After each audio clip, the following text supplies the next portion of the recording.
1장 11절부터 13절, 14절까지 말씀을 갖고 지금 한 달 가까이 오전, 오후를 통해 자그만 1시간씩을 해도 8시간 내지 지금 10시간 정도를 여러분에게 말씀을 드리는데, 이 말씀이 여러분 삶 속에 피부적으로 와 닿습니까? 아니면 생소하게 느껴집니까?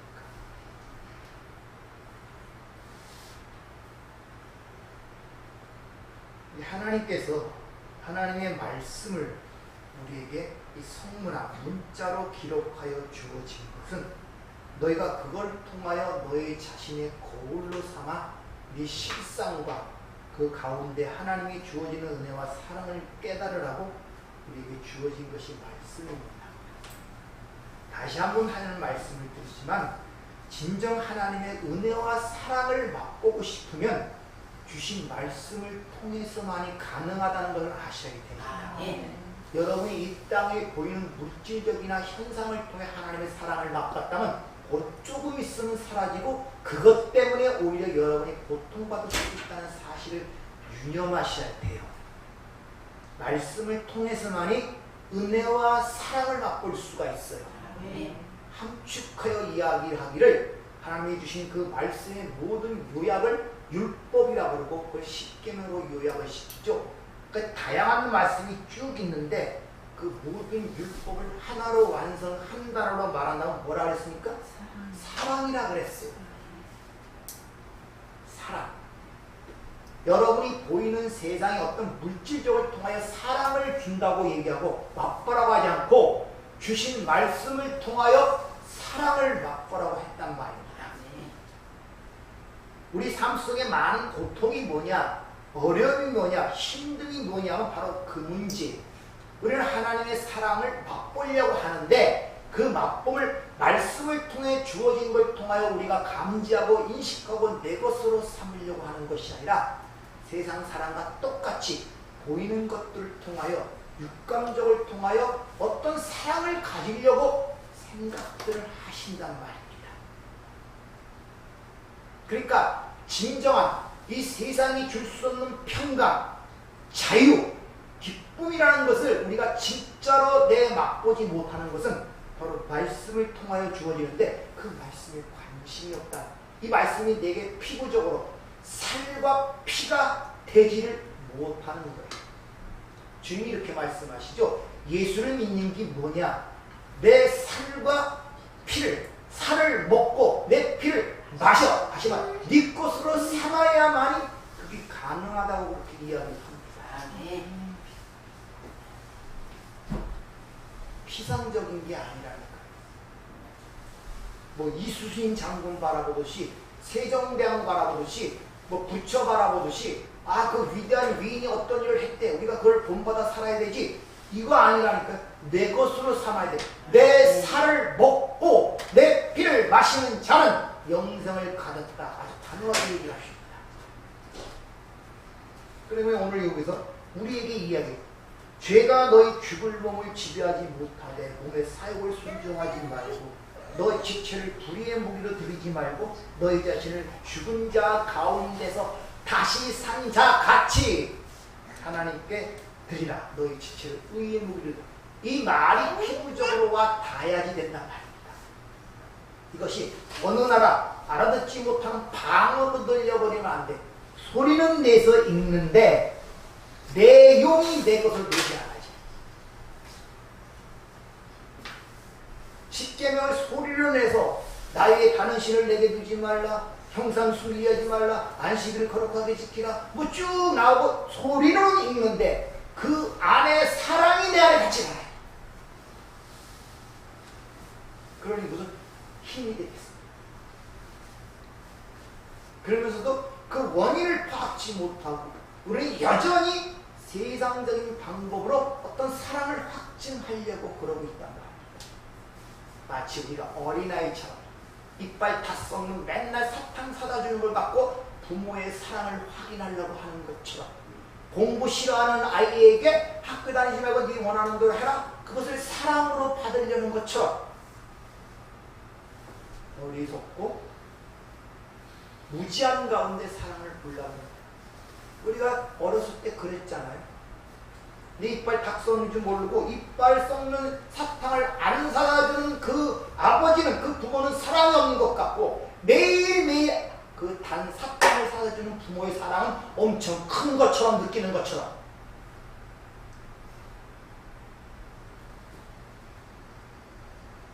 그래서 하나님께서 변치 않은 자기의 뜻을 보이시기 위해서, 그 사랑의 확실성을 드러내기 위해서 하나님의 말씀을 문서화시켜 기록된 말씀으로 우리에게 주어진 것입니다. 구두로 전해지면은 이게 두 사람만 지나가면 말이 바뀌어버려요. 예를 들면 아버지가 방에 들어가셨어 이렇게 얘기를 하죠. 그걸 구두로 전하죠. 한 사람 두 사람 지나면은 그 말이 어떻게 바뀌냐, 아버지 가방에 들어가셨어 이렇게 돼버려요. 구두로 전해지면.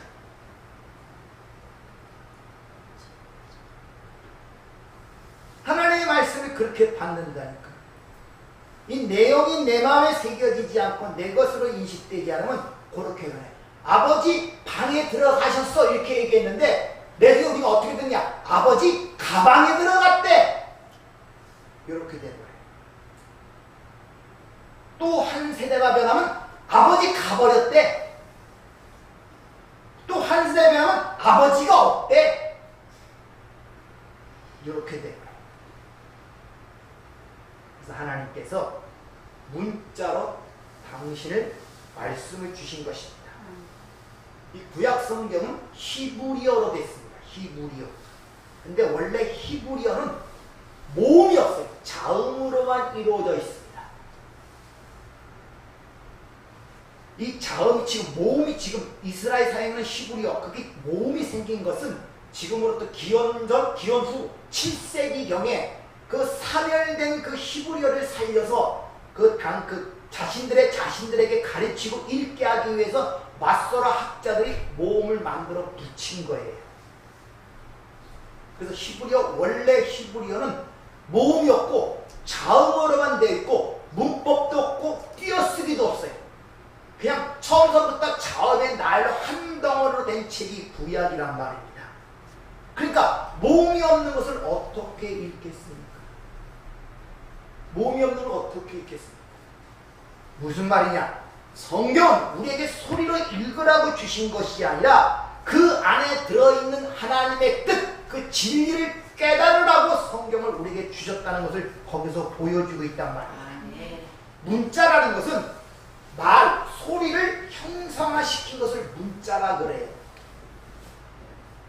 아버지, 천둥이 꽝 쳤다. 이 소리가 꽝이죠. 그걸 형상화시켜서 문자화시켜서 보여주는 게 문자란 말입니다. 단순히 소리만 형상화시킨 것을 표음 문자라 그래요. 그리고 그 의미와 내용을 형상화시킨 것을 표의 문자라 그래요. 그래서 우리나라 한글이 표음 문자예요. 그래서 어떤 걸 표현하고 발음하는데 우리나라 글을 따라올 데가 없습니다. 또 표의 문자는 바로 우리가 아는 중국의 한자가 표의 문자라는 것입니다. 이렇게 하나님께서 당신의 백성들에게 문자를 줄 때 그 문자에 당신의 마음과 뜻을 그려서 당신의 백성들에게 주셨단 말입니다. 그러니까 성경이라는 것은 하나님의 뜻, 진리를 담아준 것이 바로 말씀이고 그게 기록되어 주어진 것이 성경책이라고 하고 있단 말입니다. 하나님 당신의 백성들에게 처음으로 문자 주신 것이 애굽에서 출애굽한 이후 시내산에서 모세를 통해서 처음으로 문자라는 걸 주십니다. 근데 그 당시에 그 세상에서 가장 유일하게 문자를 갖고 있던 나라가 애굽이에요. 상형문자라고 들어봤죠? 상형문자. 그 애굽. 그래서 하나님께서 그들에게 문자화된 계명을 주시기 위하여 사전적 작업을 하는데, 그래서 모세를 애굽에서 태어나게 해서 애굽의 왕자로 40년 동안 거기서 살게 하신 거예요. 유일한 문자에 있던 그 애굽에서. 그래서 스데반이 사도행전 7장에 보면 이야기를 하는데, 애굽 사람의 모든 지혜를 배워 그 말과 하는 일에 능하였다 이렇게 얘기합니다. 모세가. 그러니까 모세는 문자를 알고 있던 사람이에요. 근데 그 당시에 애굽에 쓰이던 상형 문자라는 것은 평상 문자가 아니에요. 일반적인 대화하는 문자가 아니라 인간이 신에게 받쳐지는 형상화된 문자가 상형 문자였단 말입니다. 그러니까 그것을 쓰면서 얘기를 하면서 그 문자의 의미가 뭔지를 모르는 거예요. 그러니까 형상은 있는데 그 형상의 의미와 내용을 몰랐단 말이에요. 쉬운 말로 지지난주인가 이게 뜻이 방언이 되면 뜻도 의미도 모르는 소리만 있었단 말이에요. 무슨 말인지도 모르게. 이렇게 모세는 왕궁에서 왕자로 자라면서 이 애굽이 갖고 있던 상형 문자라는 것을 알고 있었습니다. 그러나 그 진정 그 안에 담긴 내용은 뭔지를 몰랐다는 것입니다. 그래서 하나님께서 그를 신의 산으로 불러서 40일 동안 뭘 시켰느냐? 바로 그것을 깨우쳐도 가르치신 것입니다. 그렇다고 모세가 알았느냐? 몰랐습니다. 왜? 이것이 인간의 한계. 인간이 갖고 있는 지식과 지혜로는 하나님이 주시는 그 내용과 뜻을 이해하지 못한다는 걸 보여주고 있는, 그 당시 최고의 문명과 문자를 자랑하던 애굽에서 40년 동안 왕자로 살면서 모든 학문에 능했던 모세가 하나님이 주시는 그 문자를 받았음에도 불구하고 가르쳐 줬음에도 불구하고 그걸 이해하지 못했단 말이에요. 즉 하나님의 말씀을 이해하고 깨닫는 것은 세상적인 학문과 지식으로 되는 문제가 아님을 우리에게 보여주고 있단 말입니다. 그것이 인간의 한계임을 우리에게 가르쳐줍니다. 하나님께서 이스라엘 백성들에게 문자로 계명을 주셨을 때 그 상황을 출애굽기 34장에서 잘 보여주고 있습니다. 29절 30절까지만 우선 보죠. 모세가 그 증거의 두 판을 모세의 손에 들고 시내 산에서 내려오니 그 산에서 내려올 때 모세는 자기가 여호와와 말하였으므로 말미암아 얼굴 피부에 광채가 나나 깨닫지 못하였더라. 아론과 온 이스라엘 자손이 모세를 볼 때 모세의 얼굴 피부에 광채가 남을 보고 그에게 가까이 하기를 두려워하듯. 자, 모세가 하나님이 주신 문자로 된 계명을 들고 나오는 순간에 거기에 보면은 하나님과 이야기를 나오는 모세의 얼굴에 광채가 나고 있다고 거기서 이렇게 번역이 되어 있습니다. 근데 그 번역은 좀 잘못된 번역이에요. 그래서 얼굴 피부라고 된 그것이 히브리어로 보면은 오르파넴이라는 그런 단어가 쓰이거든요. 근데 그 오르라는 단어는 피부, 생가적, 어떤 표면을 뜻하는 단어이고, 얼굴을 얘기하는 이 파넴이라는 단어는 보이지 않는 것을 나타냄을 뜻하는 것이 얼굴이에요. 따라서 얼굴 피부라는 것은 눈에 보이지 아니하는 어떤 것을 나타낸 것을 얼굴 피부라고 지금 여기서 지금 번역을 하고 있단 말입니다. 그러니까 단순히 사람의 얼굴을 가리킨 게 아니에요. 특히 파님이라는 단어는 하나님의 얼굴에 대해서 사용하는 단어인데 하나님의 얼굴이 있습니까?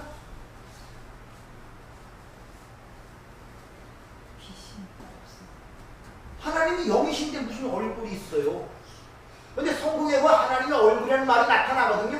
그러니까 하나님은 얼굴이, 영이신의 얼굴이 없는데 하나님의 얼굴이라는 그 표현이 날 때마다 즉 보이지 아니하는 실체를 보이는 것으로 나타낼 때 얼굴, 파넴이라는 단어를 사용하고 있단 말입니다. 즉 하나님의 사랑을 보이는 것으로 나타낸 것이 계명이란 말입니다. 그래서 율법의 완성을 뭐라고요? 사랑이라고 하는 거예요. 그 보이지 아니하는 하나님의 사랑을 보이는 것으로 나타낸 것이 계명, 십계명이란 말입니다. 문자로 없단 말이에요. 그 증거판이란 말이에요. 그러니까 거기서 얼굴 피부라는 것은 그 모세의 얼굴을 얘기하는 것이 아니라 하나님이 계명으로 쓴 증거판을 얘기하고 있단 말입니다. 그래서 그것을 다시 한번 보세요. 34, 29장은 모세가 그 증거의 판을 모세에 들고 시내 산에서 내려오니 그 산에서 내려올 때 모세는 자기가 여호와의 말씀으로 말하였으므로 말미암아 얼굴 피부에 광채가 나는 이런 뜻이 아니라 여호와가 말씀하신 그 증거판에 진리가 드러나나 그가 그걸 깨닫지 못하더라 이런 말이에요. 모세도 몰랐단 말이에요.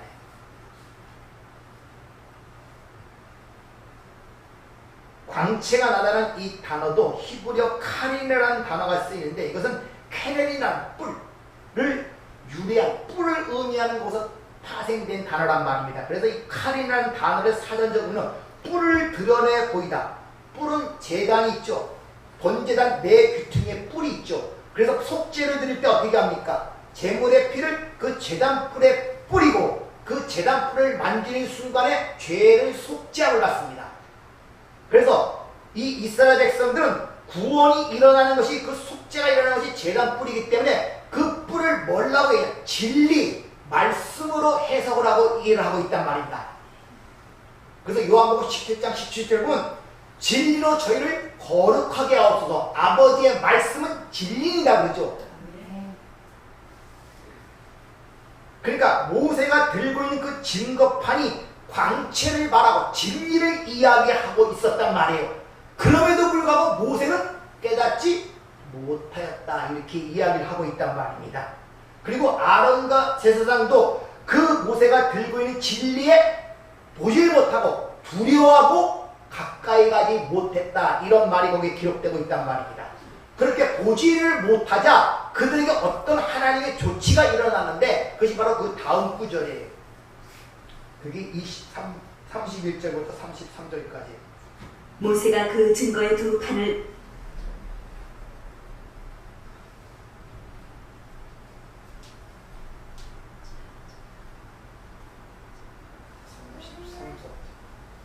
모세가 그들에게 말하기를 마치고 수건으로 자기 얼굴을 가렸더라. 그러나 모세가 여호와 앞에 들어가서 함께 말할 때에는 나오기까지 수건을 덮고 있다가 나와서는 그 명령하신 일을 이스라엘 자손에게 전하며 이스라엘 자손이 모세의 얼굴에 광채를 보므로 모세가 여호와께 말하러 들어가기까지 다시 수건으로 자기 얼굴을 가렸더라.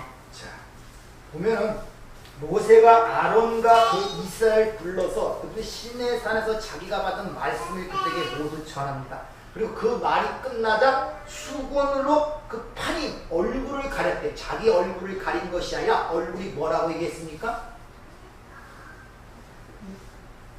하나님이 주신 증거판, 돌판, 계명에 쓰인 돌판이요. 그걸 가렸단 말이에요. 자기 얼굴을 가린 게 아니라. 그러니까 하나님이 수건으로 그걸 덮어버리는 거예요. 무슨 말이냐?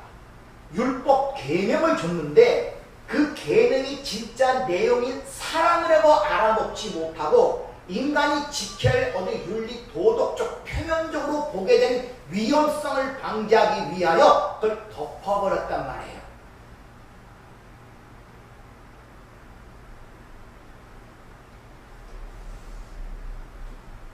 여러분의 삶들을 한번 잘 보세요.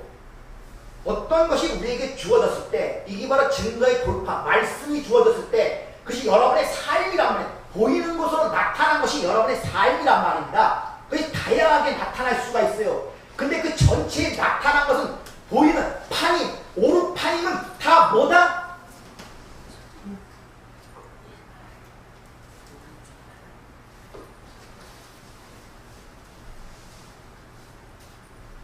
잘 생각해 보세요. 자, 보이지 않는 그 하나님의 사랑을 우리에게 보이기 위해서 나타나로 보이기 위해서 돌판의 계명, 문자로 계명을 주시냐. 이게 십계명이에요. 그래서 율법의 완성은 사랑이라고 그러죠. 그러니까 보이는 계명은 그 안에 담고 있는 진짜 내용은 뭐라고요? 예? 아니 사랑!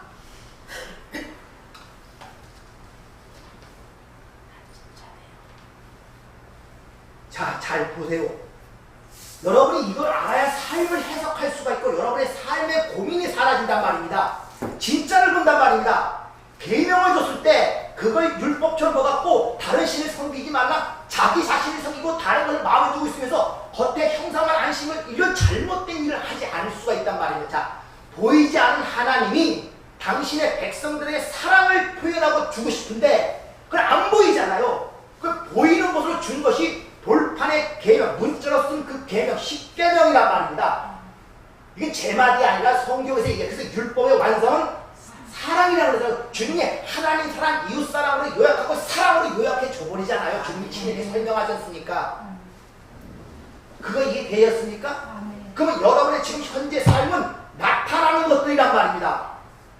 보이지 않는 것이 나타나는 것이란 말입니다. 그 여러분이 삶이라고 생각하고 인생이라고 생각하는 거예요. 그게 때로 질병일 수도 있고 행복일 수도 있고 다양하게 여러분 삶 속에 지금 감각적으로 느끼고 보이고 만져지는 것들이란 말입니다. 그렇죠? 그럼 그 안에 담긴 내용이 뭐겠냔 말이에요. 전체 한마디로 요약하면 사랑이란 말입니다. 네. 그게 어떻게 보이든지 아멘. 그 표면적으로 어떻게 보이든지 그 내용은 전체를 하나로 요약해서 뭐라고요? 하나님의 사랑. 그걸 보냔 말이에요. 아멘. 그걸 못 보니까 표면적으로 보는 거예요. 형상 숭배도 하지 말아야고 다른 신도 섬기지 말아야고 부모도 공경해야 되고 살인도 하지 말고 간음하지 말고 더불어 보면 수많은 수고고 무거운 짐이 되어버리는 거예요. 여러분의 삶이 힘들고 어렵고 두렵고 떨리는 순간 다 짐으로 보이는 이유가 표피적으로 봐서 그래요. 그게 사랑으로 안 보여. 내용으로.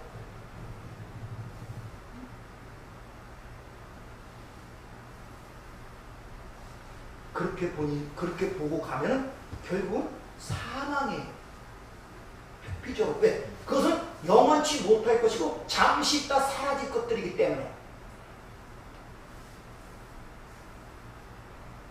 그래서 그 두 번째 때문에 금송아지가 파괴되고 그들의 심판을 받자 두 번째 계명을 그리 모르고 지킬지 모르니까 그걸 어디다 집어넣습니까? 법궤 속에 집어넣어 숨겨버리는 거예요. 덮어버리고 그걸 보지도 만지지도 말라는 거잖아요. 보는 순간에 너희를 죽을 것이라고. 이것을 신약에서 고린도후서에서 바울이 이렇게 이야기를 합니다. 그거는 좀 더 쉽게 설명해 잘 들어보세요. 고린도후서 3장 13절과 18절까지. 우리는 모세가 이스라엘 자손들에게 장차 없어질 것에 결국을 주목하지 못하게 하려고 수건을 그 얼굴에 쓴 것 같이 아니하노라. 그러나 그들의 마음이 완고하여 오늘까지도 구약을 읽을 때에 그 수건이 벗겨지지 아니하고 있으니 그 수건은 그리스도 안에서 없어질 것이라. 오늘까지 모세의 글을 읽을 때 수건이 그 마음을 덮었도다. 그러나 언제든지 주께로 돌아가면 그 수건이 벗겨지리라. 주는 영이시니 주의 영이 계신 곳에는 자유가 있느니라. 우리가 다 수건을 벗은 얼굴로 거울을 보는 것 같이 주의 영광을 보매 그와 같은 형상으로 변화하여 영광에서 영광에 이르니 곧 주의 영으로 말미암음이니라. 여기서 모세가 얼굴에 수건을 쓴 것처럼 번역됐지만 얼굴은 뭘 했습니까? 보이지 않는 것을 나타내는 것. 그러니까 그것은 뭘 얘기합니까? 계명, 하나님이 주신 돌판을 얘기하고 있단 말입니다. 그러니까 십자명이 적힌 돌판을 얘기하고 있는 거예요. 거기서 수건을 얼굴을 덮다는 말은 그러니까 덮개로 그 계명을 덮어뒀단 말이에요. 계명을. 구약에 보면은 특히 레위기에 보면은 기명 있죠. 성전 안에 쓰는 기명들. 그건 하나님에 의하여 거룩하게 구별되고 보존된 것들이기 때문에 아무나 보고 만지면 죽임을 당합니다. 그래서 보재로 덮개로 덮으라 그래요. 그리고 지성소도 하나님이 인정을 아무나 들어가지 못하도록 휘장이 가려져 있죠. 그걸 머리에 염두 두시고 보시면 됩니다. 따라서 이 휘장, 얼굴이라는 이 헬라어 프로소폰이라는 것은 얼굴을 덮어 있다는 것은 하나님의 말씀을 덮고 있는 것이 율법을 수건으로 덮고 있는 거예요. 왜 그걸 덮었느냐? 장차 없어질 곳에 주목치 못하려고.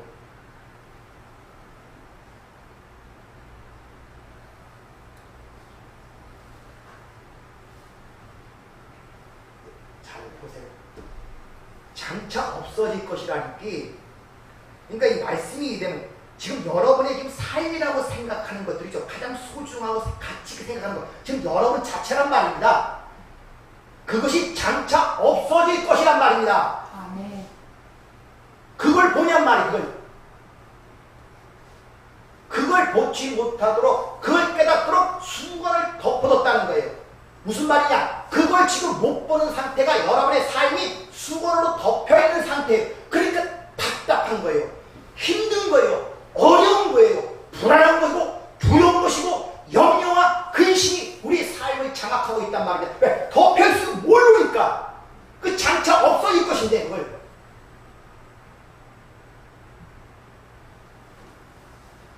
여기서 장차 없어질 것이라는 이 번역된 단어가 카타르 게오라는 단어가 쓰이는데 이것이 폐하다, 무효로 하다는 뜻인데 사도 바울이 이 율법을 폐하다 할 때 이 단어를 씁니다. 그러니까 장차 없어질 것은 뭐다? 율법이고 계명이란 말이에요. 그러니까 얼굴에 표현된 이 표피적 개념의 율법을 말하고 있단 말이에요. 다시 말하면 우리가 실천하고 생각하고 하나님의 말씀을 생각하는 율법과 계명들은 다 장차 없어질 것인데 너희들이 수건에 거기 덮여 그 수건을 끄집어내지 못하니까 그걸 표피적으로 보고 바리새인처럼 서기관처럼 유대인처럼 율법적 행위를 하다가 결국 바깥 어두운데 불법 가운데 던져주는 인생을 살게 된다 이런 말이란 말인데 지금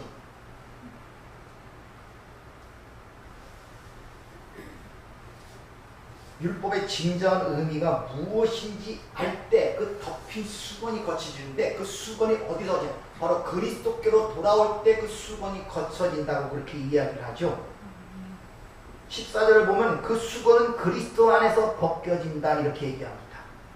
그리고 수건이 지금 얼굴을 덮었다 그러는데 그 모세의 얼굴을 덮은 게 아니라 지금 뭐를 덮고 있다?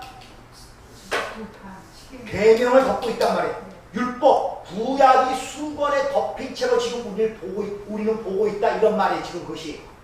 근데 그 구약을 율법으로 보는 그 수건이 벗겨지는 것은 어떨 때? 그리스도께로 돌아올 때 아멘. 그리스도 안에서 그 수건이 벗겨진단 말이에요. 아멘.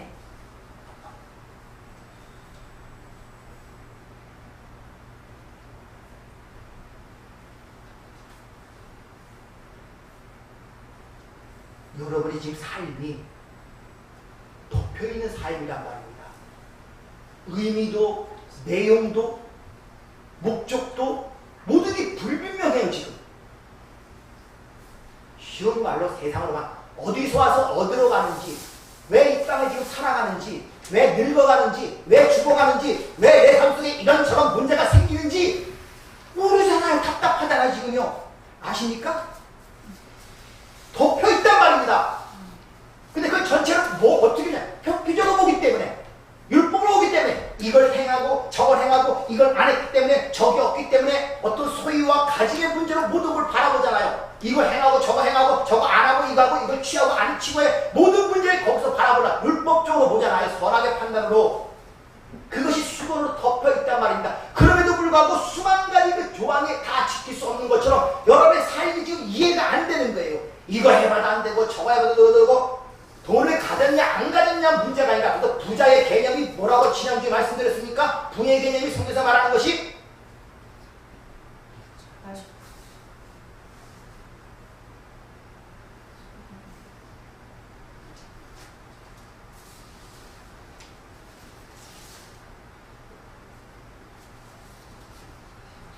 되게 답답한 거예요. 안 믿기지.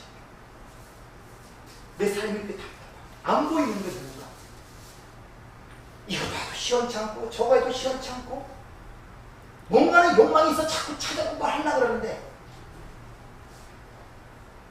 행복하십니까?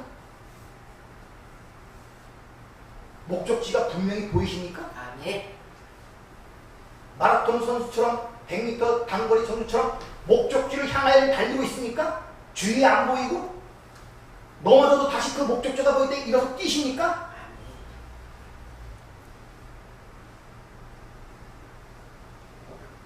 수건이 덮여서 사라질 것. 근데 그게 어디서 벗겨진다?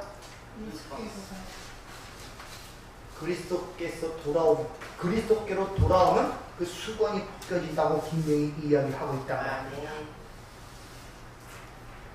지성소의 휘장이 찢어지죠. 아멘. 그리고 우리가 그 지성소로 직접 들어갈 수 있죠. 아멘. 은혜의 보좌 앞으로. 아멘. 그 휘장이 누구라 그러니까? 예수 그리스도라 그러죠. 그래서 예수님 십자가에 죽으실 때 휘장이 찢어진 모습이 마태복음에 기록되어 있죠.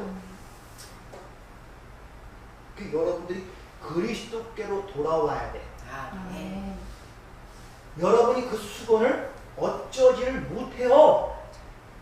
아무리 철학을 연구하고 종교를 연구하고 돈을 닦아도 안 된다니까요. 그럼 내 삶에 수건이 덮여있다는 게 인식이 돼야 되잖아요. 왜? 답답하니까. 뭔가 확연히 봐야 되는데, 분명히 봐야 되는데, 확실한 목적이 있어요. 확실한 의미를 알아야 되는데, 말씀이 들리질 않는데, 그런데 어디로 돌아가야 된다고? 예수께로서 살아야 됩니다. 근데 지금 어디로 돌아가고 계십니까?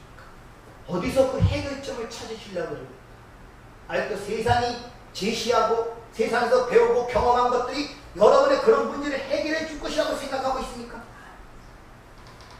그리고 그 해결을 위해서 하나님을 거다 끌어붙입니까?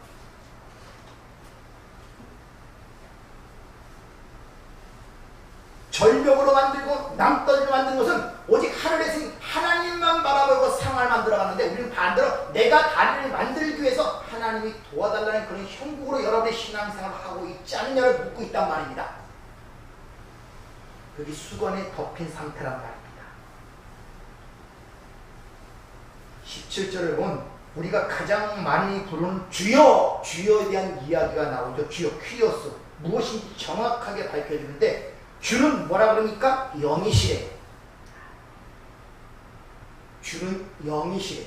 영은 말이라 그랬죠. 아멘. 나타난 로고스가 아니라 그 안에 담긴 레마란 말입니다.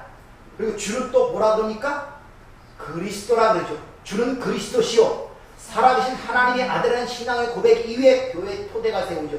주는 영이요 말이요 주는 그리스도시요 주는 진리요. 성경은 그렇게 이해합니다. 그럴 때만이 그 말씀 안에서 너희가 자유함이 있다고 오늘 이 얘기를 하고 있단 말입니다. 네. 그리고 18절을 보면 마치 우리 얼굴에 그 수건이 덮인 것처럼 얘기하는데 그 얼굴이 아까 뭐라고 말씀드렸습니까? 성경, 율법 위에 그러니까 하나님의 말씀을 사랑이라는 걸 보지 못하고 진리라는 걸 갖지 못하는 상태로 말씀을 보는 상태를 수건으로 덮여있다 그렇게 이야기를 하고 있단 말입니다.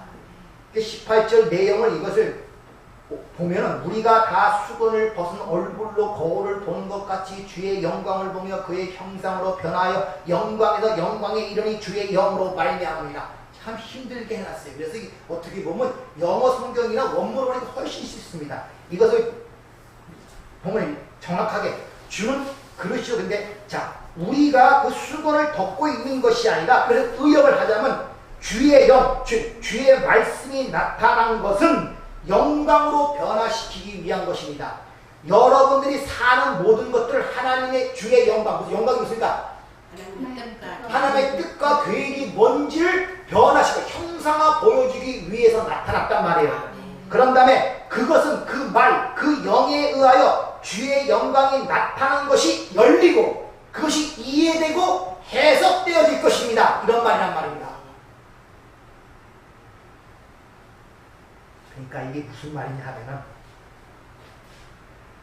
주의 영, 주의 말, 말씀이 육신이 되어 왔죠. 하나님의 말이 이 땅에 나타난 이유는 하나님의 영광으로 드러난 것들, 외부적으로 나타난 것들이 진짜 무언가를 하나님의 그를 보여주기 위해서 나타났단 말이에요. 아멘. 그래서 주님이 뭐라고 말씀하시냐? 내가 율법을 폐하러 온 것이 아니라 완전케 하려 함이라는 그 말이란 말이야. 그 내용이 뭔가를 그래서 주의 영이 있는 곳에 주의 말이 너에게 임하게 되면은 그 영광이 나타나는 것을 이해해야 되고 해석하게 된다 이런 말이에요. 아멘. 그래서 하나님의 사랑을 보이는 걸로 준 것이 실제로 돌판이었지 않습니까? 근데 그 안에 사랑을 보지 못하면 껍데기로 보는 거예요. 그는 수전이 덮여있다 이런 말이에요. 그걸 여러분의 삶에 적용시키면 여러분의 모든 삶이 하나님의 사랑으로 나타나는 것이란 말입니다. 근데 우리는 그걸 보지 못하고 나타나는 것만 보니까 그 안에 사랑을 보지 못하는 거예요. 그러니까 하나님의 율법을 사랑으로 받지 못하고 계명으로 받아서 내가 지켜야 할 수고한 무거운 짐으로 듣고 살아간다 이런 말이에요. 여러분의 삶을 하나님의 사랑을 보여주기 위한 것으로 여러분의 삶과 인생과 이 땅의 모든 걸 허락하셨는데 그 안에 사랑을 보지 못하니 껍질만 보고 살아가니까 삶이 고달프고 힘들고 어려운 것만 보이게 된단 말입니다.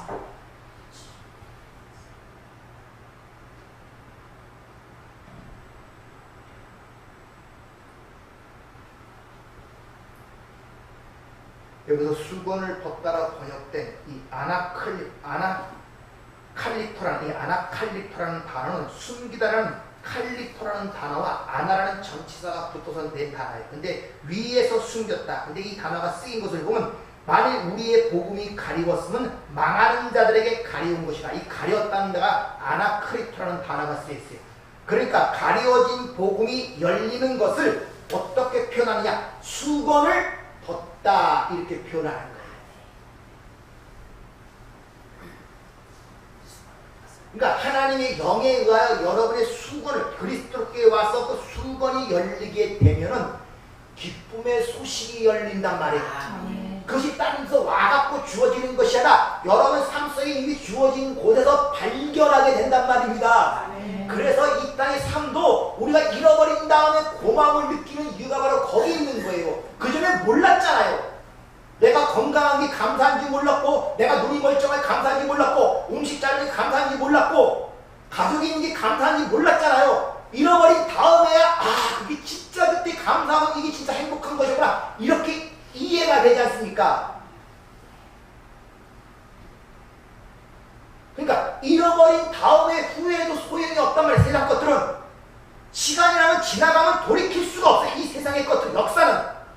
그러나 주의 영, 그 말에 의하여 수건이 벗겨진 상태에서 보게 되면 주의 영 말씀 안에 자유가 믿듯이 이 시공간이라는 시간과 역사를 초월하게 되기 때문에 그게 아무런 문제가 되지 않는단 말입니다. 아멘. 모든 게 하나로 요약이 되는 거예요. 진리, 사랑으로. 아멘. 그래서 순교자들이 있어도 감사하고 순교를 당해도 찬송하고 이런 믿음 있는 자들을 세상이 감당치 못하더라. 히브리서 11장 마지막 절에 그렇게 기록하잖아요. 세상이 그런 자들을 감당치 못하다니까요.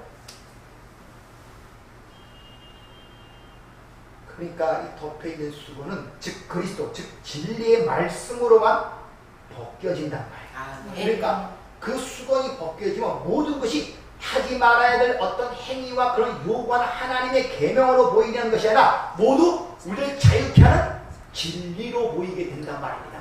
진리.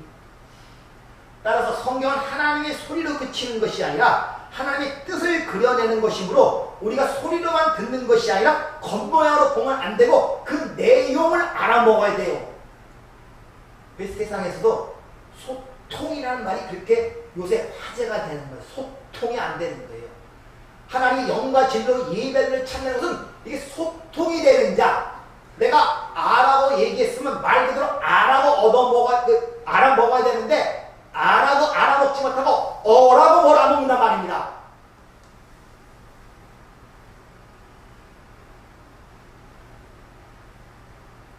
이렇게 수건이 덮인 채로 성경을 보게 되면 표피적으로 해설하게 돼서 흔히 말하는 성경을 윤리 도덕적 교훈의 책으로 만들어지는 거예요. 그래서 너희들이 인생을 어떻게 살아야 하나님을 복을 받고 어떻게 해야 천국에 가는가 라는 이런 책으로 전락이 되어버리는 거예요. 따라서 우리는 하나님의 말씀을 통하여 하나님의 마음, 하나님의 뜻, 하나님의 사랑을 배워야 한단 말입니다. 그래서 주님이 떠나시면서 내가 가야만 너에게 보혜사 성령 진리의 영이 와야 비로소 내가 너희가 누군지를 알고 내가 말한 것이 무엇인지를 알고 장차 나타난 것이 무엇인지를 깨닫게 되는 거예요. 이걸 요한복음 14장, 15장, 16장을 통해서 계속 반복해 얘기하는 거야. 나를 위해 울지 마! 내가 가야 할 그 성령이 와야 너희가 나를 알게 되고 내 말을 이해하게 될 거예요.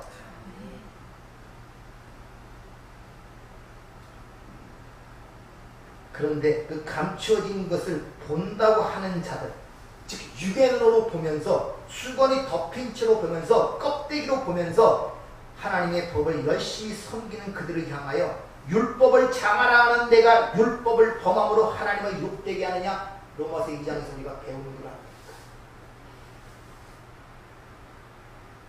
이게 하나님의 본뜻, 당신의 뜻은 우리의 육의 눈으로 볼 수 없게 하나님의 휘장, 덮개, 수건으로 감춰놓았단 말입니다. 우리의 인간과 지성에 있어서는 그걸 볼 수가 없어요. 그렇게 소경임에도 불구하고 본다고 하는 자들이 바로 바리새인들이란 말입니다. 그래서 뭐라고 얘기합니까? 요한복음 9장 41절 예수께서 이르시되 너희가 맹인이 되었더라면 죄가 없으며 본다고 하니 죄가 그저 있느니라. 이렇게 말씀하시죠. 이렇게 덮인 수건은 예수 그리스도의 십자가로만 벗겨진다는 것입니다. 히브리서 10장 19절. 그러므로 형제들아 우리가 예수의 피를 힘입어 성소에 들어갈 담력을 얻었나니 그 길은 우리를 위하여 휘장 가운데로 열어놓으신 새로운 살 길이요 휘장은 곧 그의 육체니라. 즉 지성소를 가리고 있던 휘장이 바로 그 수건이 예수님의 자신의 육체래. 그게 찢겨야만이 수건이 벗겨진다는 거야. 아멘. 그런데 반드시 예수가 찢겨져야 돼요. 다윗의 혈통으로 온 육신으로 온 로고스로 온 그 예수는 반드시 이 세상에서 찢겨져야 된다. 죽어야 된단 말입니다. 인정이 되십니까? 아멘. 그리고 그분이 그리스도의 영으로 진리의 영으로 내 안에 오셔 나와 연합이 되어야 된단 말입니다. 그럼 여러분이 믿는 예수를 내가 내 예수를 믿으면 그게 올바른 예수겠냔 말이에요. 그게 수건 덮인 자들의 모습이라니까요, 여러분들. 역사 속에 보이는 예수는 반드시 죽어야 된다니까요. 반드시.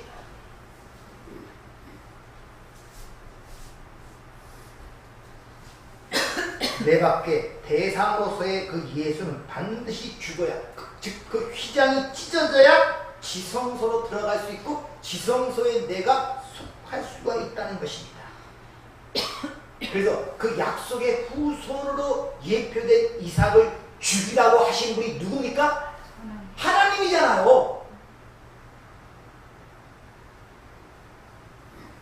근데 그 이삭이 예수님이 예표 아닙니까? 그럼 예수를 우리 밖에서 살리면 안 된단 말이에요. 여러분의 밖에 예수는 반드시 죽어야 된단 말입니다. 근데 이놈은 예수를 밖에서 섬기니 신의 대상으로 섬기니 이 수건을 덮은 자의 모습이란 말이에요. 그러니까 어떻게 하든지 예수를 살려내려고 그래 자꾸. 왜? 내 안에 진리가 없으니까.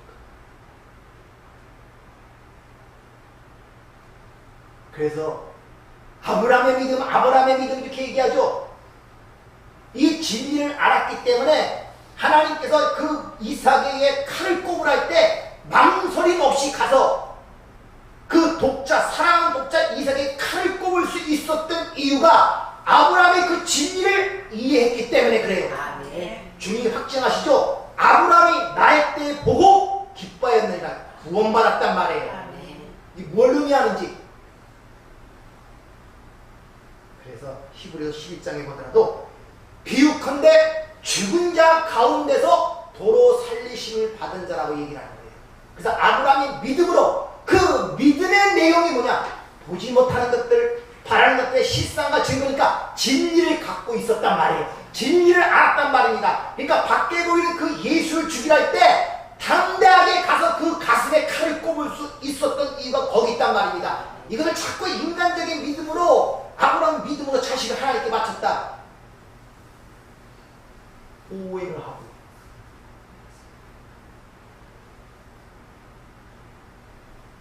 요한복음 14장에 보면은 내가 너희와 함께 오래 있었는데 나를 보고서 어찌 아버지를 보이라 하느냐,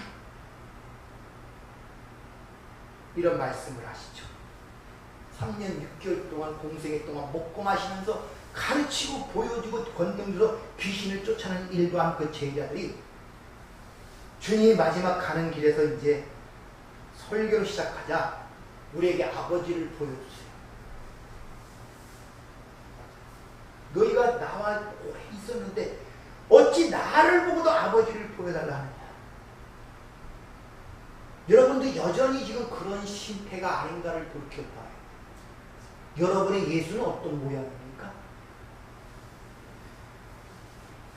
수염이 이렇게나 인자 할아버지의 모습으로 보여집니까? 아니면 저 슈퍼맨의 모습으로 지금 그려지고 있습니까?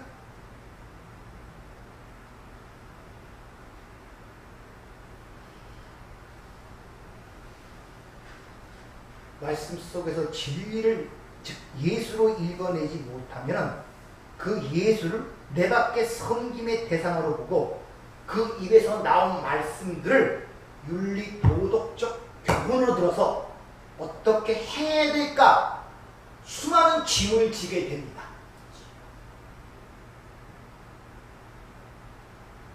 도대체 여러분의 예수는 어떤 모습입니까? 여러분에게 지금 삶 속에서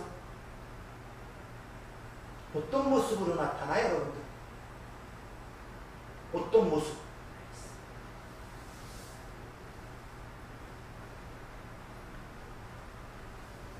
그러니까 십자가 이전의 예수, 즉 육신으로 본 그 예수, 율법이라는 껍질로서의 예수, 그게 십자가 이전, 그 예수는 반드시 죽어야 되고 부활하셔서 우리 안에 그리스도의 영으로 들어오신 그분이 바로 내 영이란 말입니다. 그러니까 내 안에 내 영을 갖지 못하고 내 밖에 껍질로 예수를 믿는 사람들은 전부 다 허황된 우상 숭배를 하고 있는 거예요. 전부 다. 그러니까 그가 말한 모든 말씀이 수건이 덮여있으니까 전부 다 뭘로 들으니까 내가 이 땅에 어떻게 살아야 처세술로 들어버리는 거예요. 전부 다. 성경은 그리스도의 사람이 누구냐? 너희 안에 그리스도의 영이 없으면 그리스도의 사람이 아니라 얘기해요. 네가 착한 일을 했냐 못했냐, 구제를 많이 했냐 성실했냐 이걸 따지지 않고 너희 안에 그리스도의 영이 없으면 그리스도의 사람이 아니라는 것입니다. 그리스도의 영, 그리스도의 진리, 그리스도의 말, 그게 네 안에 갖고 있냔 말이에요.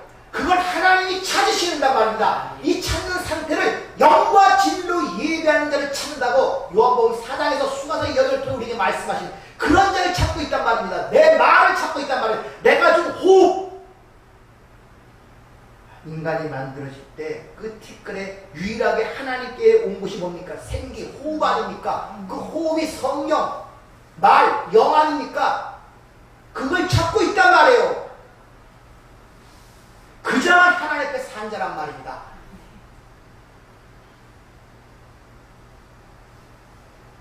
그런데 오늘날 기독교인들이 이 십자가 지식 이전에 율법으로의 예수를 그리스도라 믿고 그걸 내 밖에 친의 대상으로 섬기는 거예요. 그래서 하나님의 형상을 만들어 놓으려고 해요. 그래서 카톨릭처럼 죽은 예수를 거다 달아놓든지 그림을 그려 붙이든지 내 안에 진리가 없으니까. 그래서 그것을 뭐라 그러냐? 주여 주여 하는 자마다 천국에 들어갈 것이 아니요 내 아버지의 뜻대로 하는 자라야 천국에 들어간다. 이런 말씀들은 여러분이 심각하게 생각해 보셔야 됩니다. 이게 무슨 뜻인가? 마태복음 7장 22절. 즉 그리스도를 내 밖에 신으로 섬기고 그분을 주여 주여 하는 자가 천국에 들어가는 것이 아니라 아버지 뜻대로 하는 자, 아버지 뜻대로 만들어진 자, 포예요. 아버지의 진리가 된 자, 진리로 나아진 자, 물과 성령과 거듭남 된 자, 이런 자만이 들어간다고 말씀하시는 것입니다. 그러니까 하나님이 주신 진리의 말씀을 가진 자는 절대 주를 내 밖에 어떤 섬김의 대상으로 삼아 그를 주여 주여 부르지 않는단 말이에요. 그 진리가 내 안에 갖고 있기 때문에. 다시 말하지만 기독교는 내가 진리가 되는 것이지 진리를 내가 지켜나가는 것이 아님을 아셔야 돼요. 우리가 하나님의 아들이 되어지는 것이지 예수의 십자가의 공로에 의하여 내가 하나님의 아들이 되기 위하여 열심히 부단히 노력하고 애써 힘쓰는 것이 아니란 말입니다, 여러분들. 그래서 기독교는 하나님이 그 아들을 통해 행하신 일의 모든 초점과 관심이 모여져야지 내가 하나님을 위하여 무슨 일을 할까가 먼저 관심이 모아지는 게 전부 다 잘못된 것들이란 말입니다. 그리고 그 사랑과 은혜를 먼저 알지 못하는데 행하는 모든 것들이 그게 율법적 의, 자기 의가 되는 것입니다. 그래서 마태복음 7장도 내가 주의 이름으로 이것도 하고 주의 이름으로 이것도 하고 주의 이름으로 이것도 하고 주의 이름으로 이것도 했는데 주님이 그들에게 뭘 했습니까? 나는 너를 도무지 알지 못한 자라고 그렇게 말씀하시는 것입니다. 그래서 하늘에 계신 네 아버지 뜻대로 행하는 자라야, 이 말을 의역을 하면 이렇습니다. 하늘의 아버지 뜻대로 되어지는 자, 이 행하는 자라는 단어가 doing이 아니라 포이요, 만들어지다. 하나님에 의하여 창조되다. 아버지 뜻대로 되어지는 자, 아버지 뜻대로 메이드, 즉 만들어지는 자가 그 나라에 들어간단 말이에요. 그러니까 아버지 뜻이 뭔가를 알아야 되잖아요. 아버지 뜻이 뭡니까? 오해 한번 생각을 해보죠. 말씀을 통해서. 은혜롭고 자비로우신 아버지 하나님, 우리가 하나하나 뿔이 벗겨질 때마다 우리가 얼마나 허상을 쫓고 잘못된 길을 걸어왔는지 깨닫게 되고 하나님 앞에 회개하며 통회할 때가 참으로 많습니다. 동시에 그럼에도 불구하고 아버지의 능력의 손으로 나를 놓지 않고 이리저리 인도하신 또한 그 크신 하나님의 은혜와 사랑에 다시 한번 눈물을 흘릴 수밖에 없습니다. 참 우리는 어쩔 수 없는 빈약한 존재입니다. 그래서 하나님이 사랑이라는 말을 우리에게 쓰셨습니다. 이해할 수도 깨달을 수도 이유도 없는 그 무조건적 사랑에 의하여 우리가 하나님 나라의 백성이 됐음을 깨닫습니다. 하나님 더욱더 우리의 삶이 주 앞에 가까이 갈수록 이제 나는 없고 주님만 보이는 신앙이 될 수 있도록 저희를 축복하여 주시옵소서. 그런 가운데 우리가 이 얽매인 세상 속에서 자유함을 받기를 원합니다. 평강을 받기를 원합니다. 주님 그런 삶을 맛볼 수 있도록 우리를 부으셨건만 우리가 아직도 미약하고 연약한 가운데 누리지 못하는 가운데 있사오니 오늘도 일러주신 말씀을 통하여 우리 안에 여러 가지 부분들을 주님께서 고쳐주셔서 주님과 함께하는 길이 평생에 감사한 길이 될 수 있도록 저희들을 축복하여 주시옵소서. 예수님 이름으로 기도하옵나이다. 아멘.